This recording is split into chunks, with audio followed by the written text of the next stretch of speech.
നമസ്കാരം. കൂടിക്കാഴ്ചയിലേക്ക് സ്വാഗതം. India America വ്യാപാര കരാർ അത് രാജ്യത്ത് വലിയ രീതിയിൽ ചർച്ച ചെയ്യപ്പെടുകയാണ്. വലിയ രീതിയിലുള്ള പ്രത്യാരോപണങ്ങളൊക്കെ ഇപ്പോൾ രാഷ്ട്രീയ മണ്ഡലത്തിൽ നടന്നുകൊണ്ടിരിക്കുകയുമാണ്. ഇന്ന് കൂടിക്കാഴ്ചയിൽ നമ്മോടൊപ്പം ഉള്ളത് നമ്മുടെ ഈ വേദിയിൽ നിരവധി തവണ എത്തിയിട്ടുള്ള വ്യക്തി തന്നെയാണ്, സാമ്പത്തിക വിദഗ്ധൻ, ചാർട്ടേഡ് അക്കൗണ്ടൻറ്റ് ശ്രീ രഞ്ജിത്ത് കാർത്തികൻ. സ്വാഗതം സർ. നമസ്കാരം. ഈ സത്യത്തിൽ ഇന്ത്യ അമേരിക്ക വ്യാപാര കരാർ അത് സംബന്ധിച്ചൊരു അവ്യക്തത സാധാരണ ജനങ്ങൾക്കുണ്ട് എന്ന് തോന്നുന്നു. സത്യത്തിൽ ഇങ്ങനെ ഒരു കരാർ നിലവിൽ വന്നിട്ടുണ്ടോ? അതൊരു ഫൈനലൈസ്ഡ് സ്റ്റേജിലേക്ക് ആയിട്ടുണ്ടോ? നമ്മളെപ്പോഴും മനസ്സിലാക്കേണ്ട ഒരു കാര്യമുണ്ട്. പ്രസിഡൻറ്റ് ട്രംപിൻ്റെ ഒരു സ്വന്തം ഒരു സോഷ്യൽ മീഡിയ പ്ലാറ്റ്ഫോമുണ്ട്, ട്രൂത്ത് സോഷ്യൽ എന്ന് പറഞ്ഞിട്ട്. അപ്പോൾ എന്ത് സംഭവിച്ചാലും അദ്ദേഹം അതിനെ ഒന്ന് എഴുതി ചെയ്യും. അപ്പോൾ ഞങ്ങൾ ഇന്ത്യക്ക് ഇത് ചെയ്തിരിക്കുന്നു. അദ്ദേഹത്തിൻ്റെ സ്വന്തം സോഷ്യൽ മീഡിയ പ്ലാറ്റ്ഫോം, അദ്ദേഹം ഇഷ്ടമുള്ളതൊക്കെ എഴുതുന്നു. ഒരുപക്ഷെ അത് ചെയ്യാമായിരുന്നു എന്ന് ചോദിച്ചാൽ അത് ഒരു ശരിയായ രീതിയല്ല. ജനറലി ഇപ്പോൾ EUവും മറ്റുമൊക്കെ വന്നത് എങ്ങനെയാണ്, അവരുടെയൊക്കെ ഒരു ട്രേഡ് എഗ്രിമെൻറ്റ് വരും, ഇത് വലിയ നല്ലൊരു എഗ്രിമെൻ്റ് ആയിരിക്കും എന്നല്ലാതെ അതിനപ്പുറം EUവിൻ്റെ ഹെഡ് പറഞ്ഞിട്ടില്ല. മധുര ഫോൾ ഡീൽസ് ഞങ്ങളും ഇന്ത്യയുമായിട്ട് ചെയ്യാൻ പോകുന്നു. അത് കഴിഞ്ഞിട്ടാണ് അതിനെ പറ്റിയുള്ള കാര്യങ്ങൾ വന്നത്. എന്നാൽ ഇവിടെ അങ്ങനല്ല. ഇതിൻ്റെ ചേഞ്ച് എന്ന് പറഞ്ഞാൽ ഇദ്ദേഹം പറയും ഞാൻ ഭാരതത്തിന് 18% ആക്കി കൊടുത്തു, അപ്പം ഭാരതം ഇനി റഷ്യൻ ഓയിൽ വാങ്ങിക്കില്ല. ഇദ്ദേഹം അങ്ങ് തീരുമാനിക്കുകയാണ്. മനസ്സിലായില്ലേ? അതിന് വളരെ മെഷേർഡായിട്ടുള്ളൊരു മറുപടിയാണ് നമ്മുടെ പ്രധാനമന്ത്രി തിരിച്ചു കൊടുത്തത്. ഇതിൻ്റെ ഈ ടാരിഫിൻ്റെ കാര്യം മുതൽ ഇങ്ങോട്ട് നോക്കുകയാണെങ്കിൽ നമ്മൾ വളരെ മെഷേർഡായിട്ടുള്ള വെർബൽ മറുപടികളാണ് കൊടുത്തുകൊണ്ടിരുന്നത്. ഭാരതത്തിൽ അങ്ങനെ ഒരു ബെലിജറൻ്റായിട്ടോ അതിന് ചലഞ്ച് ചെയ്യാനോ ഒന്നും പോയില്ല. പക്ഷേ നമ്മുടെ ആക്ഷൻസൊക്കെ വളരെ അറഗൻ്റായിട്ടോ അഗ്രസീവായിട്ടോ ചെയ്ത ആക്ഷൻസാണ്. ഒരു പക്ഷേ SCO മുതൽ EU വരെയുള്ള ആ കാലഘട്ടത്തിലുള്ള ട്രേഡ് നെഗോസിയേഷൻസും പുത്തിൻ്റെ വരവും ഇങ്ങനെയുള്ള കാര്യങ്ങൾ നോക്കി നമ്മൾ വളരെ ഒന്നും പറഞ്ഞില്ലെങ്കിൽ പോലും.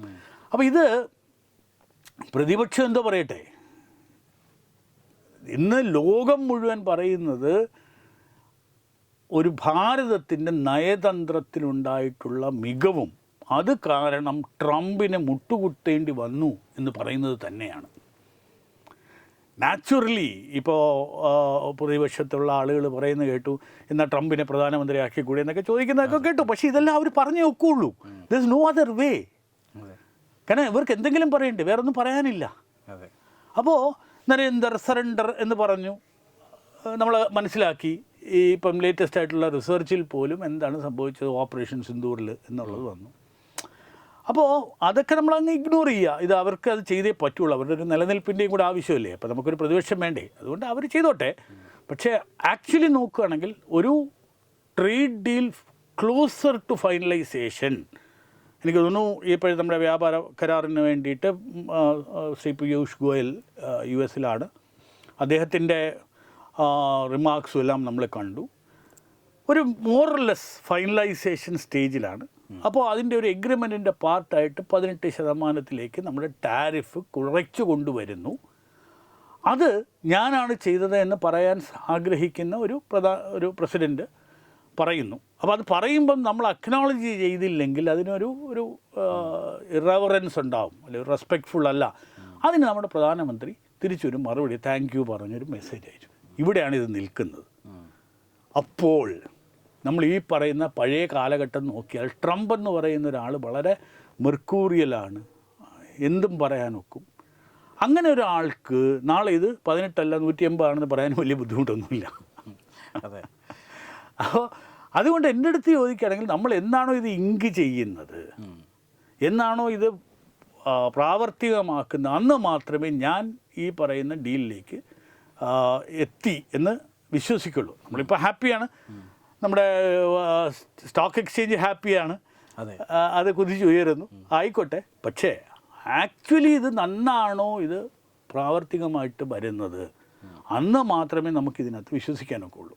അത് ഭാരതത്തിൻ്റെ കുഴപ്പമല്ല, US ഇന്നത്തെ നേതൃത്വത്തിൻ്റെ രീതി അതായതുകൊണ്ട് എന്നാണോ ഒരു ഡോട്ടഡ് ലൈനിൽ സൈൻ ചെയ്യുന്നത്, എന്നാണോ ഇത് ആക്ച്വൽ ഇംപ്ലിമെൻ്റ്. ഈ ഡോട്ടഡ് ലൈനിൽ സാധാരണഗതിയിൽ സൈൻ ചെയ്താൽ മതി. പക്ഷേ അപ്പുറത്തിരിക്കുന്ന ഒരാൾ നാളെ ഇനി ഒരു വീക്കായിട്ടുള്ളൊരു കൺട്രിയുടെ പ്രസിഡൻറ്റിനെ ഒരു രാത്രി കിഡ്നാപ്പ് ചെയ്തുകൊണ്ട് പോകാമെങ്കിൽ അയാളെ സംബന്ധിച്ചിടത്തോളം എന്തും ചെയ്യാം. അപ്പോൾ അമേരിക്ക മുത്തുകുത്തി അത് ഭാരതത്തിൻ്റെ ഇന്നത്തെ ലോക നേതൃത്വത്തിലുള്ള ഒരു വില എന്താണെന്ന് മനസ്സിലാക്കി. രണ്ട്, ഈ പറയുന്ന ഒരു നമ്മുടെ ഒരു കഴിഞ്ഞ കുറച്ച് കാലങ്ങളായിട്ടുള്ള ഒരു ബഡ്ജറ്റിലുണ്ടാകുന്ന വ്യതിയാനങ്ങളും മാറ്റങ്ങളും ഇതെല്ലാം സ്ട്രക്ചറലായിട്ട് നമ്മൾ ഇത് ചെയ്യുന്നതാണ്. ഇപ്പം നമുക്ക് ബുദ്ധിമുട്ടുണ്ടായ ഈ സെക്ടേഴ്സിൽ അവർ കുറച്ചുകൂടെ ഒരു സ്ട്രെങ്തൻ ചെയ്യാനുള്ള കാര്യങ്ങൾ ചെയ്തു തുടങ്ങി. എസ്പെഷ്യലി ടെക്സ്റ്റൈൽസും അങ്ങനെയുള്ള കാര്യങ്ങളിലൊക്കെ ഒരു വലിയ. അപ്പോൾ ഇവർക്ക് മനസ്സിലായി ഇത് ആക്ച്വലി നമ്മളെ ഒരു ടാരിഫ് കൊണ്ട് അമേരിക്കൻ ജനതയ്ക്കാണ് കൂടുതൽ ബുദ്ധിമുട്ടുണ്ടായത്, ഭാരതത്തിനല്ല. ചില സെക്ടേഴ്സിൽ നമുക്ക് ബുദ്ധിമുട്ടുണ്ടായിട്ടുണ്ട്, ഇല്ല എന്നല്ല. അത് പോകുന്തോറും ഇപ്പം ടെക്സ്റ്റൈൽസിൽ നമ്മളെ ഫൈറ്റ് ചെയ്യുന്ന പാകിസ്ഥാനോ ബംഗ്ലാദേശോ ഇങ്ങനെയുള്ള രാഷ്ട്രങ്ങളാണ്. ഈ രാഷ്ട്രങ്ങൾ ആരും നമ്മുടെ ലോജിസ്റ്റിക്സിനെയോ ക്വാളിറ്റിയെയോ ഒന്നും കിടപിടിക്കാനുള്ള ഒരു മെച്യൂരിറ്റി ആയിട്ടില്ല. അപ്പോൾ അതുകൊണ്ട് എന്താണ് ഭാരതത്തിന് കൊടുക്കാൻ ഒക്കുന്നത് എന്നുള്ളതിനെ പറ്റി വളരെ കൃത്യം. അതുകൊണ്ടാണ് ഈ പറയുന്ന രാജ്യങ്ങളിലൊക്കെ ഉണ്ടാകുന്നതിനേക്കാൾ കുറഞ്ഞ ടാരിഫ് അമേരിക്ക പറയുന്നത്. അതെ. അപ്പോൾ ബേസിക്കലി ഇങ്ങനെ ഒരു ഡീലിൽ നമ്മൾ ക്ലോസ് ചെയ്യാനായിട്ടുണ്ട്. 18% ആയിരിക്കും. പിന്നെ ഇദ്ദേഹം പറയുന്ന ഞാൻ പറഞ്ഞു അതുകൊണ്ട് റഷ്യയിൽ നിന്ന് ഓയിൽ വാങ്ങിക്കില്ല, നിങ്ങൾ പറയുന്നത് അതാ ആയിക്കോട്ടെ എന്ന് പറയുന്നതല്ലാതെ ഇത് പ്രാവർത്തികമാകുമ്പോൾ മാത്രമേ ഉള്ളൂ ഇന്ത്യ നമുക്ക് നെക്സ്റ്റ് ലെവലിലേക്ക് പോകാനൊക്കെ ഉള്ളൂ.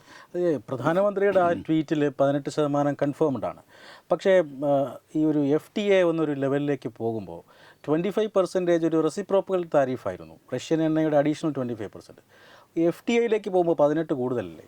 അതൊരു സീറോയിലേക്കല്ലേ പോകേണ്ടത്? അല്ല, അങ്ങനെയല്ല. FTA എന്ന് പറഞ്ഞാൽ ഫ്രീ ട്രേഡിൽ നമ്മൾ ഓരോ കാര്യത്തിനും നമ്മൾ അങ്ങോട്ടും ഇങ്ങോട്ടും മ്യൂച്വലി എഗ്രി ചെയ്യുന്നതാണ്. അപ്പോൾ ഇന്നിപ്പോൾ ഒരു പ്രചാരമുള്ളത് നമ്മുടെ അഗ്രികൾച്ചർ സെക്ടറിൽ ഇവർക്ക് ഒരു എൻട്രി വേണം. ഇതാണ് അവർ പറഞ്ഞുകൊണ്ടിരിക്കുന്ന ഒരു കാര്യം. നമ്മളെ സംബന്ധിച്ചിടത്തോളം അഗ്രികൾച്ചർ സെക്ടറിൽ എൻട്രി പറ്റില്ല. ഇതുകൊണ്ടാണ് നമ്മൾ RCEPലാണെങ്കിലും ഒക്കെ നമ്മൾ ഒരു എഗ്രിമെൻറ്റിൽ ഒപ്പിടാത്തത്. മിൽക്ക് ഡയറി ഇതിലൊക്കെ ഒരു അൺഓർഗനൈസ്ഡ് സെക്ടറിലേക്ക് ഈ പറയുന്ന ഫാക്ടറി കണക്കിന് ഡയറി പ്രോഡക്ട്സ് ഉണ്ടാക്കുമ്പോൾ ഇവിടെ നമ്മൾ ഒരു 2 പശുവിനെ വച്ച് ജീവിക്കുന്ന ആളുകളും അവിടെ ഇത് പറയുന്ന പോലെ കിലോമീറ്റർ കണക്കിന് ഈ മെഷീൻ വെച്ച് പാല് കറന്ന് അതിനെ ഡയറി ആക്കിയൊക്കെ കൊണ്ടുവരുന്ന ഒരു നിലവാരത്തിലേക്ക് പോകുന്ന ആളുകളും തമ്മിലുള്ളൊരു എഗ്രിമെൻറ്റ്. ഡയറി എനിക്ക് നീ വന്നാൽ 0% ചെയ്യാമെന്ന് പറയും, നമ്മൾ ഒക്കില്ല. അപ്പോൾ ഡയറി, അഗ്രികൾച്ചർ ഇങ്ങനെയുള്ള ഏരിയസിൽ നമ്മൾ പ്രൊട്ടക്റ്റ് ചെയ്യും. അതിനുള്ള അധികാരം നമ്മൾ പണ്ട് ഈ WTO പോലുള്ള കാര്യങ്ങളിൽ ചെയ്തിട്ടുണ്ട്. അപ്പോൾ ഇന്നുള്ളൊരു പ്രചാരം എന്ന് പറയുന്നത് നമ്മൾ ഈ പറയുന്ന ആക്സസ് കൊടുത്തിട്ടുണ്ട്, അഗ്രികൾച്ചർ ആക്സസ് കൊടുത്തിട്ടുണ്ട്. നമുക്കറിയില്ല, എഗ്രിമെൻറ്റ് വെളി വന്നിട്ടില്ല, ഡീറ്റെയിൽസ് ആയിട്ടില്ല. അപ്പോൾ അങ്ങനെ ഒരു 18% ആണ്. ഇത് നമ്മൾ തമ്മിലുള്ളൊരു കരാറാണ്. അതിന് 18% നമ്മൾ എഗ്രി ചെയ്തു എന്ന് പറഞ്ഞാൽ നമ്മൾ തിരിച്ച് അതുപോലെ എന്തെങ്കിലും കാര്യങ്ങൾ നമ്മളും ചെയ്യും. അപ്പോൾ നിങ്ങളൊരു കാര്യം മനസ്സിലാക്കേണ്ടത്, ഇത് അവർക്ക് വേണ്ട ഒരു സാധനത്തിന് ഇന്നും ടാരിഫ് ഇല്ല എന്നാലോചിക്കണം. അതെ. ഫാർമയ്ക്കില്ല, എനിക്ക് തോന്നുന്നു ഇലക്ട്രോണിക്സ് കുറേ കാര്യങ്ങൾക്കില്ല. അവർക്ക് ക്രിട്ടിക്കലി വേണ്ട കാര്യങ്ങൾക്കൊന്നും ടാരിഫ് ഏർപ്പെടുത്തിയിട്ടില്ല. ടാരിഫ് എന്ന് പറയുന്നത് നമ്മൾ അടയ്ക്കുന്നതല്ല, അത് ഇമ്പോർട്ട് ചെയ്യുന്ന ആളാണ് ഡ്യൂട്ടി അടയ്ക്കുന്നത്, അല്ലേ? നമ്മൾ ഇറക്കുമതി ചെയ്യുമ്പോൾ അതിൻ്റെ പുറത്തൊരു ചുങ്കം ഉണ്ടെന്ന് പറഞ്ഞാൽ അത് ഇറക്കുമതി ചെയ്യണം. ഇത് ബെയർ ചെയ്യേണ്ടത് അമേരിക്കൻ ജനതയാണ്. അപ്പോൾ നമ്മളെ സംബന്ധിച്ചിടത്തോളം ഇതിനേക്കാൾ വില കുറഞ്ഞ് വേറൊരിടത്ത് കിട്ടും എന്നുള്ള ഒരു തോട്ടാണ്. അതല്ല, അതിനേക്കാൾ ബെറ്റർ ഇപ്പോൾ പലരും ഇന്ത്യയിലേക്ക് തിരിച്ചു വരുന്നത് എന്താ? കാരണം വേറൊരു ആൾട്ടർനേറ്റീവ് ഉണ്ടെങ്കിലും ക്വാളിറ്റി വൈസും ഡെലിവറി വൈസും ലോജിസ്റ്റിക്സ് വൈസും ഒന്നും പെട്ടെന്ന് മാറ്റിയെടുക്കാൻ ഒക്കില്ല. അതുകൊണ്ട് എൻ്റെ ഒരു പേഴ്സണൽ വ്യൂ എന്ന് പറയുന്നത്, നമ്മളൊരു വളരെ ഡിസ്റെസ്പെക്റ്റ്ഫുള്ളായിട്ട് അയാളുടെ ടാരിഫിനെയും മറ്റുമൊക്കെ കണ്ടു. അതെ. അപ്പോൾ ഈ പറയുന്ന പോലെ അവിടുത്തെ മാത്രമല്ല, നമ്മൾ പുതിയ മാർക്കറ്റ്സ് കണ്ടു. 0% അവർ ഇമ്പോർട്ട് ചെയ്തോളാന്ന് പറഞ്ഞു. UK വന്നു, EU വന്നു. ഇങ്ങനെയുള്ള രാഷ്ട്രങ്ങളുമായിട്ട് നമ്മൾ വളരെ വലിയ അടുപ്പത്തിലായി. അവർക്കത് ചെയ്യാതിരിക്കാൻ പറ്റില്ല എന്നുള്ള നിലയിൽ വന്നു. അപ്പോൾ 18% മിനിമം ടാരിഫ് നമ്മൾ അഗ്രി ചെയ്തിട്ടുണ്ടെങ്കിൽ അവരുടെ കാര്യത്തിന് നമ്മളൊരു അതേപോലെ ഒരു ടാരിഫ് ഉണ്ടായിരിക്കും. ഇപ്പോൾ ഈ കാർഷിക മേഖല, ഇപ്പോൾ അമേരിക്ക 50% താരിഫ് പ്രഖ്യാപിക്കുമ്പോൾ പ്രശ്നത്തിലായത് ഇപ്പോൾ ടെക്സ്റ്റൈൽസ്, ഇന്ത്യൻ ടെക്സ്റ്റൈൽസ്, ലെതർ ഇതുപോലത്തുള്ള ചില മേഖലകളാണ്. ഈ മേഖലകളിൽ ഇപ്പോൾ താരിഫ് കുറഞ്ഞു എന്ന് പറയുമ്പോൾ ഒരു സന്തോഷമുണ്ട്, ഒരു പക്ഷേ സ്റ്റോക്ക് മാർക്കറ്റിൻ്റെയൊക്കെ ഒരു ഉത്സാഹം അതുകൊണ്ടായിരിക്കാം. പക്ഷേ മറുഭാഗത്ത് നേരത്തെ പറഞ്ഞതുപോലെ കർഷകർ സഹിക്കേണ്ടി വരും എന്നൊക്കെയുള്ള ഒരു വലിയ പ്രചരണത്തിന് വീടൊന്നോ ഞാൻ ചോദിക്കുന്നത്, നമ്മൾ അത് എഗ്രി ചെയ്തു എന്ന് പറയുന്നത് ഏത് ക്ലാസ് അടിസ്ഥാനത്തിലാണ്, അല്ലെ എന്ത് ഇൻഫർമേഷൻ അടിസ്ഥാനത്തിലാണ്?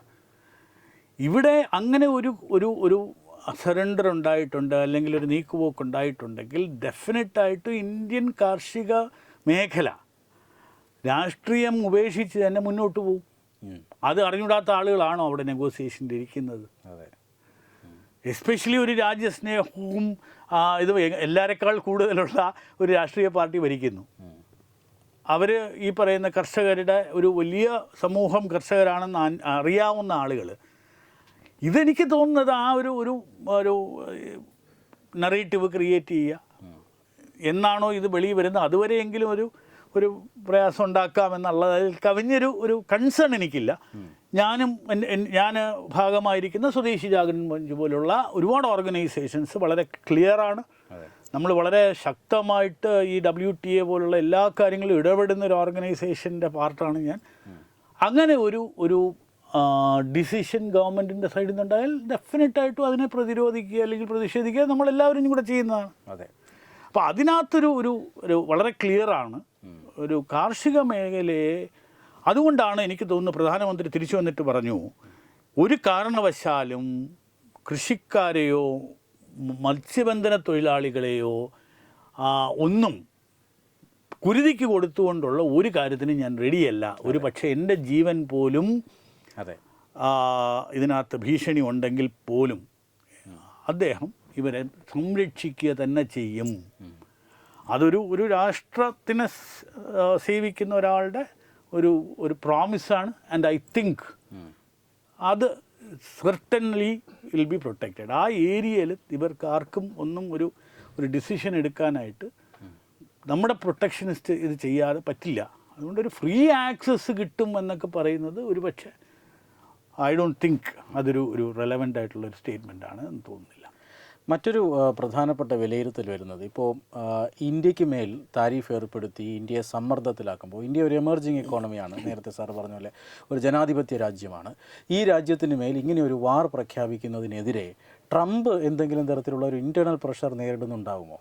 അതും ഇങ്ങനെ ഒരു മനംമാറ്റത്തിന് കാരണമാണ് എന്ന് പറയുന്നു. സെർട്ടനായിട്ട്. കാരണം എന്ന് പറഞ്ഞാൽ രണ്ട് കാര്യങ്ങളാണ് ഞാൻ അതിനകത്ത് കാണുന്നത്. ഒന്ന്, ഇൻറ്റേർണലി ഈ പറയുന്ന ഒരു പക്ഷേ ഒരു സ്റ്റേറ്റിൽ നിന്ന് അവിടുന്ന് എന്തായിരുന്നു ഒരു പ്രോഡക്റ്റ് സെല്ല് ചെയ്തുകൊണ്ടിരുന്നവരെല്ലാവരും കൂടെ ഒരു മെമ്മറാൻഡം കൊടുത്തിരുന്നു ട്രംപിന്. അതായത് ഞങ്ങളുടെ ആ ഇൻഡസ്ട്രി മുഴുവൻ ഇത് ചെയ്തിരിക്കണം, ഇന്ത്യ ഒന്നും പറയാതെ 30% ടാരിഫ് ഉണ്ടാക്കി വെച്ചു എന്ന് പറഞ്ഞിട്ട്. അതെ, ഈ അഗ്രികൾച്ചറാണ് പൾസസ് അങ്ങനെ എന്തോ.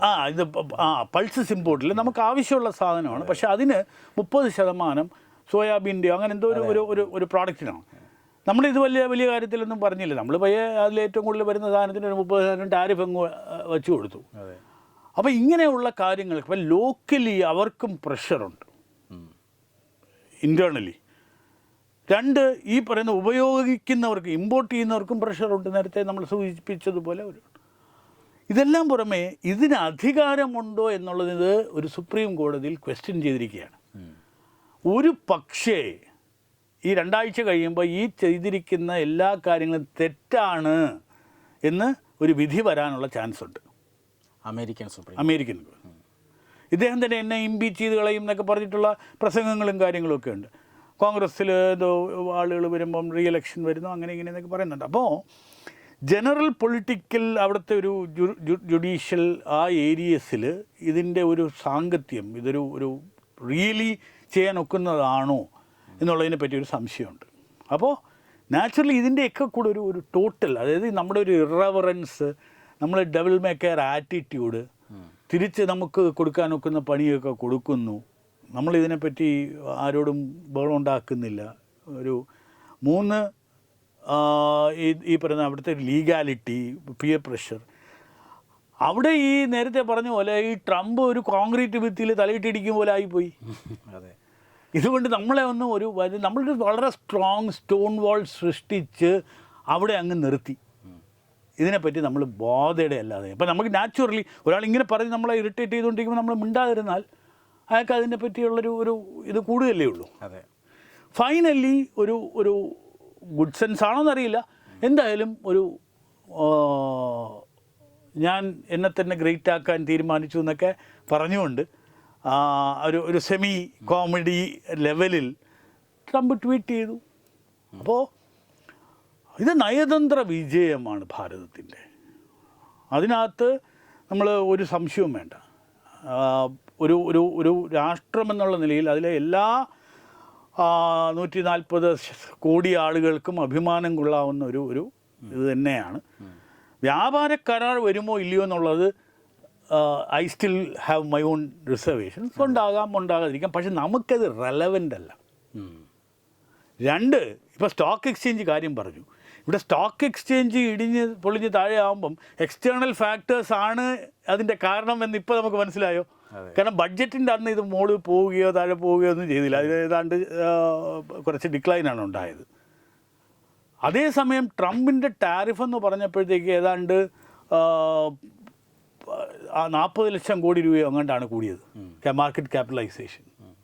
അപ്പം ഇടിയുമ്പം നരേന്ദ്രമോദിക്ക് ചീത്തയും ഇത് കൂടുമ്പോൾ ട്രംപിന് ക്രെഡിറ്റും അല്ല. ഇത് ജനറലി ഈ സ്റ്റോക്ക് മാർക്കറ്റ് എന്ന് പറയുന്ന ഒരു എക്കണോമിക് ബാരോമീറ്റർ അല്ല എന്നുള്ളതിൻ്റെ കൃത്യമായ ഒരു എക്സാമ്പിളാണ് ട്രംപിൻ്റെ ഒരു ട്വീറ്റ് കാരണം 50,000 കോടിയോ 40,000 കോടിയോ ഒക്കെ കൂടുന്നത്. അത് ആളുകൾ മനസ്സിലാക്കിയാൽ കൊള്ളാം. ഇത് മറ്റേതെങ്കിലും തരത്തിലുള്ള ഒരു നയതന്ത്ര ചാതുര്യം ഇന്ത്യയുടെ ഭാഗത്തു നിന്നുണ്ടായിട്ടുണ്ട്. കാരണം പ്രധാനമന്ത്രിയുടെ ആ സന്ദേശത്തിൽ ഒരു കാര്യം പറഞ്ഞു വച്ചിരുന്നു. അദ്ദേഹം ട്രംപിൻ്റെ പീസ് എഫേർട്ടുകളെ അദ്ദേഹം പ്രൈസ് ചെയ്തിട്ടുണ്ട്, അദ്ദേഹം അതിനെ അഭിനന്ദിച്ചിട്ടുണ്ട്. ഇതിനപ്പുറം ഒരാൾ തേക്കാൻ ഒക്കുവോ എന്ന് ചോദിക്കാം. അതായത് എനിക്ക് നോബൽ സമ്മാനം തരണേ എന്ന് പറയുന്ന ഒരാളുടെ അടുത്ത് അയാൾ ഏറ്റവും സൂചിപ്പിക്കുന്നത് എന്താണ്? നിങ്ങൾ ചെയ്ത കാര്യമെല്ലാം സമാധാനക്കരം കേട്ടോ, നന്നായി എന്ന് പറയുന്ന അതിനപ്പുറം ഒരാളെ എങ്ങനെയാണ് ഈ പറഞ്ഞ ടീസ് ചെയ്യുക? അപ്പം ഇത് ഒരു നയതന്ത്രത്തിൻ്റെ വിജയം തന്നെയാണ്. അത് വളരെ കൃത്യമായി അതിൻ്റെ അതാരൊക്കെയാണോ ഹാൻഡിൽ ചെയ്യുന്നത് അവർ കളിച്ചു. നരേന്ദ്രമോദിയുടെ നേതൃത്വം അതിന് വലിയ തോതിൽ ഇതായി. പിന്നെ അദ്ദേഹത്തിൻ്റെ ഒരു പോസ്ചറിങ് ഉണ്ടല്ലോ. ലോക നേതാക്കൾ മുഴുവൻ ഇന്ന് നരേന്ദ്രമോദി വരുമ്പോൾ നമ്മൾ ആ ഒരു ബോഡി ലാംഗ്വേജ് കണ്ടിട്ടുണ്ട്. അപ്പം ബാക്കി എല്ലാവരും മോസ്റ്റ് ഓഫ് ദ പീപ്പിൾ, ഒരുപക്ഷെ പാകിസ്ഥാനോ ബംഗ്ലാദേശ് പോലുള്ള ചില രാജ്യങ്ങൾ ഒരുപക്ഷെ ഇത് ചെയ്തിട്ടില്ലെങ്കിൽ എല്ലാ ലോകരാഷ്ട്രങ്ങളും നരേന്ദ്രമോദി എന്ന് പറഞ്ഞ വ്യക്തിത്വത്തിന്, ഭാരതം എന്ന് പറയുന്ന ആ മഹാരാഷ്ട്രത്തിന് സപ്പോർട്ടീവായിട്ട് നിന്നു. അത് തന്നെയാണ് ആ നയതന്ത്ര ജയം.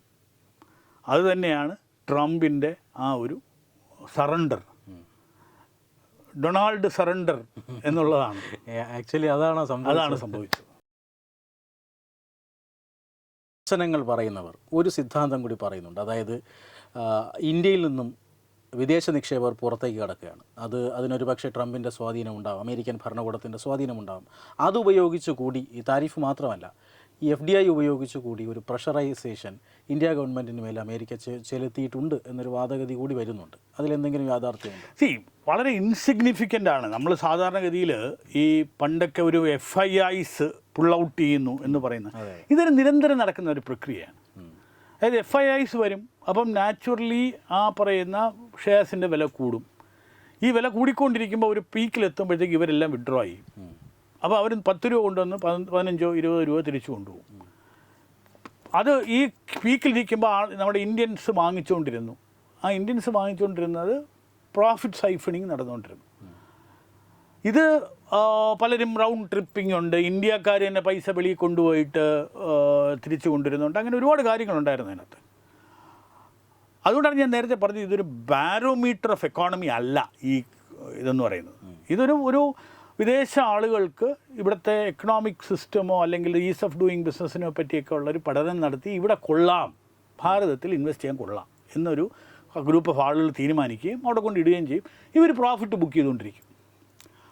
അപ്പോൾ അങ്ങനെ ഈ പറയുന്ന നമ്മുടെ മ്യൂച്വൽ ഫണ്ട്സിൻ്റെയൊക്കെ അഭൂതപൂർവമായ വളർച്ച കാരണം അവരുടെ അസറ്റ് അണ്ടർ AUM എന്ന് പറയും, അസറ്റ് അണ്ടർ മാനേജ്മെൻറ്റൊക്കെ ഭയങ്കരമായി കൂടിക്കഴിഞ്ഞപ്പോഴത്തേക്ക് ഈ FIIs വരികയും തിരിച്ചു പോവുകയും ചെയ്യുന്നത് ഒരു ഇമ്പാക്ട്ഫുൾ അല്ലാതായി. അപ്പോൾ നാച്ചുറലി ഒരു FIIക്കും ഇപ്പോൾ ട്രംപ് പറഞ്ഞിട്ടൊരു ഒരു FII വന്നു, ഇൻവെസ്റ്റ് ചെയ്തു, അവർ തിരിച്ചെടുത്തുകൊണ്ട് പോയി, അങ്ങനെയുള്ള ഒരു പ്രക്രിയയും ഇതിനെ ഇമ്പാക്റ്റ് ചെയ്യില്ല, 100% ചെയ്യില്ല. കാരണം നമ്മളൊരു വലിയ റോബസ്റ്റ് ഒരു എക്കോണമി ആയി കഴിഞ്ഞു ആ ഭാഗത്ത്. ഇതിൽ ഒരുപാട് മ്യൂച്വൽ ഫണ്ടിൽ ഇപ്പോൾ സാധാരണക്കാരെല്ലാം മ്യൂച്വൽ ഫണ്ടുകളും മറ്റുമൊക്കെ സബ്സ്ക്രൈബ് ചെയ്ത് തുടങ്ങി. അപ്പോൾ ഒരു ബൾക്ക് മൂവ് ചെയ്ത് ചെയ്യാൻ ഒക്കുന്നത്. അതുകൊണ്ട് അങ്ങനെ ഒരു തിയറി ഉണ്ടെങ്കിൽ അത് ശരിയാണ് എന്നെനിക്ക് വിശ്വസിക്കാനൊക്കില്ല. അതിനുള്ള ഒരു നമ്പേഴ്സ് നമ്മുടെ ഇല്ല, അതിനുള്ള ഡേറ്റയും ഇല്ല. ഇതൊക്കെ വെറുതെ പറയാം എന്നല്ലാതെ. രണ്ട്, ഭാരതത്തിൽ നിന്ന് നമുക്കുണ്ടായിട്ടുള്ള ഒരേ ഒരു വ്യതിയാനം എന്ന് പറയുന്നത് ഭാരതത്തിൽ ഇങ്ങോട്ട് വരുന്ന FDIs ഉണ്ട്. ഈ FII ഈ പറയുന്ന ഈ സ്റ്റോക്ക് മാർക്കറ്റിലല്ല, ഡയറക്റ്റ് ഇൻവെസ്റ്റ്മെൻറ്റ്സ്, ബിസിനസ്സിലേക്ക് ഇൻവെസ്റ്റ് ചെയ്യുന്ന ആ ഭാഗത്ത് ഉണ്ടായിരുന്ന അത്രയും തന്നെ നമ്മുടെ ഓവർസീസ് ഇൻവെസ്റ്റ്മെൻറ്റും പോയി. അപ്പോൾ ഇത് നമുക്ക് വാസ്തവം പറഞ്ഞാൽ ഒരു കാലഘട്ടത്തിൽ നമ്മൾ വിചാരിച്ചിരുന്നു FDI ഇവിടുത്തെ കാലാവസ്ഥ ബെറ്റർ ആയതുകൊണ്ട് ഇൻവെസ്റ്റ്മെൻറ്റ് ഇങ്ങോട്ട് വരും. അപ്പം നമ്മുടെ ഒരു എക്കോണമിയിൽ അപ്പം ഡോളറിൻ്റെ ഇവിടെ ദൗർലഭ്യം ഇല്ലാതാകും. അപ്പം നമുക്ക് ഈ റുപ്പിയുടെ വില കുറയും. ഇതാണല്ലോ ഇത് ആക്ച്വലി ഈ പറയുന്ന ഡിമാൻഡ് സപ്ലൈ ആണ് ഒരു ഡോളറിൻ്റെ വില നിശ്ചയിക്കുന്നത്. അപ്പോൾ ഇങ്ങനെ ഒരു പ്രക്രിയ നടക്കുമ്പോൾ actually Indians investing outside India, ODI എന്ന് പറയും, ഓവർസീസ് ഡയറക്റ്റ് ഇൻവെസ്റ്റ്മെൻറ്റ്സും FDIയും തമ്മിൽ ഏതാണ്ട് $1 ബില്യൺ വ്യത്യാസമേ ഉള്ളൂ. അപ്പം ഇങ്ങോട്ട് വന്ന പൈസ മുഴുവൻ, അപ്പോൾ ഡോളറിലാണ് സെറ്റിൽമെൻ്റ് എങ്കിൽ ഇങ്ങോട്ട് വന്ന 100 രൂപ വന്നിട്ടുണ്ടെങ്കിൽ $100 വന്നിട്ടുണ്ട്, $99 നമ്മൾ വെളിയിൽ ഇൻവെസ്റ്റ് ചെയ്തു. അപ്പോൾ അത് നല്ലതാണോ ചീത്തയാണോ എന്നുള്ളത് നോക്കിയാൽ മതി. അപ്പം നമ്മൾ ഇന്ന് വിദേശത്തേക്ക് നിക്ഷേപം ചെയ്യുന്ന ഒരു രാഷ്ട്രമായി മാറി. അതെ. അപ്പം ബേസിക്കലി ടെക്നോളജി ഇപ്പം നമ്മൾ നോക്കുകയാണ്, മഹീന്ദ്ര ഇവിടെ ലോക്കലി നമുക്ക് കാറുകളും മറ്റുമൊക്കെ ഉണ്ടാക്കുന്നു. അപ്പോൾ ഇതിന് ഡിസൈനും മറ്റും എവിടെയാണ് ചെയ്യുന്നത്? ഇത് ഫ്രാൻസിലോ മറ്റോ ആണ്, അല്ലെങ്കിൽ യൂറോപ്പിലെ ഏതൊരു കൺട്രിയിലാണ് ഇത് ചെയ്യുന്നത്. അപ്പോൾ അതിൻ്റെ ഓണർഷിപ്പ് അത് മഹീന്ദ്രയ്ക്കാണ്. അപ്പോൾ ഇവരിപ്പോൾ ടെക്നോളജി കമ്പനി, ഡിസൈൻ കമ്പനി ഇങ്ങനെയുള്ളതിനെയൊക്കെ അക്വയർ ചെയ്ത് ഓണർഷിപ്പ് ഓഫ് JLR, നമ്മുടെ ലാൻഡ് റോവറിൻ്റെ മറ്റുമൊക്കെ കമ്പനി ടാറ്റയാണ് ഓൺ ചെയ്യുന്നത്. അപ്പോൾ ഇൻവെസ്റ്റ്മെൻറ്റ് വെളിയിലേക്ക് പോകുന്നു. അപ്പോൾ ഇങ്ങനെയുള്ള ചില ആരും ശ്രദ്ധിക്കാത്ത ചില മേഖലകളുണ്ട്. ആ മേഖലകളുടെയും കാര്യം കൂടിയാണ് അതുകൊണ്ട് ഇത് മോശമാണ് എന്നല്ല. നമുക്ക് എന്തായാലും എനർജി വാങ്ങിച്ചേ വെക്കുള്ളൂ, ഓയിൽ വാങ്ങിച്ചേ വെക്കുള്ളൂ. അത് കുറേ കാലം കൊണ്ട് നമുക്ക് ഈ ഓയിൽ റുപ്പിയിൽ വാങ്ങിക്കുന്നതുകൊണ്ടുള്ള ബെനിഫിറ്റ് ഉണ്ടായിട്ടുണ്ട്. ഈ അമേരിക്ക പറയുന്നത് പോലെ നമ്മൾ റഷ്യൻ ഓയിൽ വാങ്ങിച്ചില്ലെങ്കിൽ 36,000 കോടി രൂപയുടെ ലോസ് ആണെന്നാണ് പറയുന്നത്. 36,000 crores നമുക്ക് മോശം ഇതുണ്ടാവും, ലോസ് ഉണ്ടാവും. അപ്പം പുത്തിൻ അത് ഓൾറെഡി പറഞ്ഞിട്ടുണ്ട്, ഇല്ല ഇത് ഇന്ത്യയുമായിട്ട് നമ്മൾ വാങ്ങിക്കില്ല എന്നോ ഒന്നും പറഞ്ഞിട്ടില്ല. ഇന്ത്യ വളരെ കൃത്യമായിട്ട് പറഞ്ഞു, നമുക്ക് എവിടെ നിന്നാണോ കുറച്ച് വിലയ്ക്ക് കിട്ടുന്നത് നമ്മൾ അവിടെ നിന്ന് വാങ്ങിക്കും. റഷ്യ ആണെങ്കിലും ശരി, ഇനി വെനസ്വേല തരാണെങ്കിലും ശരി, ഖത്തർ തരികയാണെങ്കിലും ശരി, അബുദാബി തരികയാണെങ്കിലും ശരി, വി വിൽ ബൈ. നമ്മളെ സംബന്ധിച്ച് നമ്മുടെ രാഷ്ട്രത്തിന് ഏറ്റവും വില കുറഞ്ഞിരിക്കണം, ഏറ്റവും ഫേവറബിൾ ആയിട്ടുള്ള കാര്യം കിട്ടണം. അപ്പോൾ ഇങ്ങനെയുള്ളൊരു കാര്യം ഉള്ളതുകൊണ്ട് ഒരു ഇൻവെസ്റ്റ്മെൻറ്റ് വരുന്നതൊന്നും ഒരു ഗവൺമെൻറ് ഡിസിഷൻ അല്ല. ഇപ്പം ഞാൻ എവിടെ ഇൻവെസ്റ്റ് ചെയ്യണം എന്നുള്ളത് നമ്മുടെ ആ കോർപ്പറേറ്റിൻ്റെ ഡിസിഷനാണ്. അത് നേരത്തെ ഉള്ള ഒരു റിസർച്ച് ഉണ്ട്, അനാലിസിസ് ഉണ്ട്, കോർപ്പറേറ്റ് ഡിസിഷൻ മേക്കിംഗ് ആണ്. ഗവൺമെൻറ് പറയാൻ ഇനി അവിടെ അല്ലെങ്കിൽ ഗവൺമെൻറ് ബാൻ ചെയ്യണം, ഇന്ത്യയെ ഒരു നിക്ഷേപമായിട്ട് നിങ്ങൾ കാണരുത് എന്ന് ഒഫീഷ്യലി ബാൻ ചെയ്താലേ ഒരു. എന്തുകൊണ്ട് ഇതെല്ലാം പറഞ്ഞെങ്കിലും വളരെ ശക്തമായിട്ട് കോർപ്പറേറ്റ് ഭീമന്മാരെല്ലാം ഇവിടെ ഇന്ത്യയിൽ വരുന്നു. ടാരിഫ് ഉണ്ടെങ്കിലും ഫോക്സ്കോണോ അല്ലെങ്കിൽ ഐഫോണിൻ്റെ നിർമ്മാതാക്കളോ ഇവിടെ വരാതിരുന്നില്ലല്ലോ. ഡേറ്റാ സെൻറ്റേഴ്സ് വരുന്നില്ലേ, മൈക്രോസോഫ്റ്റ് ഇവിടെ ഇൻവെസ്റ്റ് ചെയ്യുന്നില്ലേ, മെറ്റ ഇൻവെസ്റ്റ് ചെയ്യുന്നില്ലേ. അപ്പോൾ ഇതൊരു വലിയ അങ്ങനെ ഒരു നറേറ്റീവ് ശരിയല്ല എന്നുള്ളതാണ് നമ്മുടെ ഒരു ഡേറ്റാ ബാക്ക്ഡ് ഒരു റീസണിങ്. എന്തായാലും 2 ദിവസം മുമ്പ് സാറുമായിട്ട് സംസാരിക്കുമ്പോൾ നമ്മൾ അന്ന് ബഡ്ജറ്റിനെ കുറിച്ച് ചർച്ച ചെയ്യാമെന്നാണ് പറഞ്ഞത്. പക്ഷേ ഇപ്പോൾ റിലവൻ്റ് ആയതുകൊണ്ടാണ് നമ്മൾ ഇത് സബ്ജക്റ്റ് ചെയ്തത്. പക്ഷേ പൊതുവിൽ ഇത്രയും ഒരു ട്രംപിനെ പോലും മുട്ടുകുത്തിച്ച ഒരു എക്കോണമിയായി നിൽക്കുമ്പോൾ ഈ എക്കോണമിക്ക് എത്രമാത്രം സഹായകരമാണ് ചുരുക്കി പറഞ്ഞാൽ നമ്മുടെ ഇക്കൊല്ലത്തെ ബഡ്ജറ്റ്? ഇക്കൊല്ലത്തെ ബഡ്ജറ്റ് എന്ന് പറയുന്നത് ഒരു കഴിഞ്ഞ കുറേ കാലങ്ങളായിട്ടുള്ളൊരു ബഡ്ജറ്റിൻ്റെ തുടർച്ച തന്നെയാണ്. അപ്പോൾ ഇവിടെ കേരളത്തിൽ ഇരുന്ന് നമ്മൾ പറയും നമുക്ക് ആമയുടെ ഉടുപ്പൊക്കെ ഇട്ട് കണ്ണാടി വെച്ച് നടക്കുന്ന ഒരു കാര്യം കിട്ടിയിട്ടുള്ളൂ എന്നൊക്കെ പറഞ്ഞ ട്രോളുകളുണ്ടെങ്കിലും മോഡൽ എന്താ പറഞ്ഞാൽ ഒരു ചലഞ്ചാണ്. അതായത് ഞങ്ങൾ 5 എയിംസ് കൊണ്ടുവരുന്നു എന്ന് പറഞ്ഞാൽ 5 സ്റ്റേറ്റുകൾ ഏതൊക്കെയാണോ ഒരു ഇത് തുടങ്ങുന്നത് അതൊരു വെൽഫെയർ സ്റ്റേറ്റ് അല്ല. ഇന്ത്യക്കിനി നമുക്ക് ഡോൾ ഔട്ട്സ് പറ്റില്ല. ഭാരതത്തിന് ഇന്ന് വലുതാകണമെങ്കിൽ ഏറ്റവും ഭംഗിയായി ഇവിടെ നമ്മൾ സ്മാർട്ട് സിറ്റി കഴിഞ്ഞ് എത്രയോ കാലമായിട്ട് നമുക്ക് അലൗ ചെയ്തു. ആകെപ്പാടെ ഒരു റോഡാണ് നമുക്കിന്ന് ചെയ്യാൻ പറ്റിയത്. അപ്പോൾ എക്സിക്യൂഷൻ്റെ കാര്യത്തിലാണെങ്കിലും ഇതിലാണെങ്കിലും ഏതാണോ ഏറ്റവും ഫാസ്റ്റായിട്ട് ചെയ്യുന്നത്? കാരണം ഒരു സ്റ്റേറ്റായിട്ടല്ല ഇതിനെ കാണുന്നത്. അതെ, ഭാരതം ആസ് എ ഹോളാണ് ഒരു യൂണിയൻ ഗവൺമെൻറ് കാണേണ്ടത്. അപ്പോൾ അതിന് വേണ്ടിയിട്ടുള്ള ഇൻഫ്രാസ്ട്രക്ചറിലുള്ള ഇൻവെസ്റ്റ്മെൻറ്റ് 12.2 ലക്ഷം കോടി രൂപയാണ് നമ്മൾ. ഇത് എത്ര മടങ്ങ് കൂടുതലാണ്. പണ്ട് ഈ ഇൻഫ്രാസ്ട്രക്ചർ റോഡിന് തിരുവനന്തപുരം മുതൽ ആറ്റിങ്ങൽ വരെ 10,000 രൂപ. ഈ 10,000 രൂപ ഇതിനകത്ത് വകയിരുത്തുന്നേ. നമ്മളന്ന് പത്രത്തിലുമൊക്കെ വലിയ ഇതുണ്ടാവും. ആറ്റിങ്ങൽ വരെയുള്ള ദേശീയപാത അനുവദിച്ചു കേരളത്തിന്. അതിൻ്റെ അലോക്കേഷൻ 10,000 രൂപ. കാര്യം എന്താ പറയുക, അതിൻ്റെ ഓഫീസ് തുടങ്ങാനോ മറ്റോ. ശബരി റെയിൽപാത ആദ്യത്തെ അലോക്കേഷൻ വെരി സ്മോൾ, 1 ലക്ഷം രൂപയോ 5 ലക്ഷം രൂപയോ കണ്ടാണ്. കാരണം അവിടുത്തെ ഒരു ഓഫീസ് തുടങ്ങാനുള്ളതാണ് ആദ്യത്തെ അലോക്കേഷൻ. ഇങ്ങനെ അല്ല ഇന്നത്തെ ഒരു പോക്ക്. ഇന്ന് ആംടീൻ ടൈംസാണ് ഇൻഫ്രാ സ്പെൻഡിങ് നമ്മൾ കൂടുതൽ. ഇൻഫ്രാ സ്പെൻഡിങ് എന്തിനാ? എന്നാൽ മാത്രമേ വിദേശ നിക്ഷേപമോ അല്ലെങ്കിൽ ലോക്കൽ നിക്ഷേപമോ ഉള്ളൂ. കാർഷിക മേഖലയ്ക്ക് ഉണർവുണ്ടാവുള്ളൂ. കാരണം കർഷകൻ ഒരു സാധനം ഉൽപ്പാദിപ്പിച്ചാൽ നമ്മൾ ക്ഷീര കർഷകൻ മുതൽ ടൊമാറ്റോ കർഷകൻ വരെയുള്ള ആളുകൾ ഈ അവരുടെ പ്രോഡക്ട്സ് റോഡിലൊഴിച്ച് കളയുന്ന സിറ്റുവേഷൻ കണ്ടു. എന്താ അവർക്ക് ഈ സാധനം ഇന്ന് ഇവിടെ ഉണ്ടാക്കിയാൽ കേരളത്തിൽ ഈ സാധനം വന്നാൽ നമുക്ക് തക്കാളി ഉൽപ്പാദനമില്ല, ഉരുളക്കിഴങ്ങില്ല, ക്ഷീരമില്ല, മുട്ടയില്ല. അപ്പോൾ ഇത് വരണമെങ്കിൽ റോഡ് വേണം, കോൾഡ് ചെയിൻ വേണം.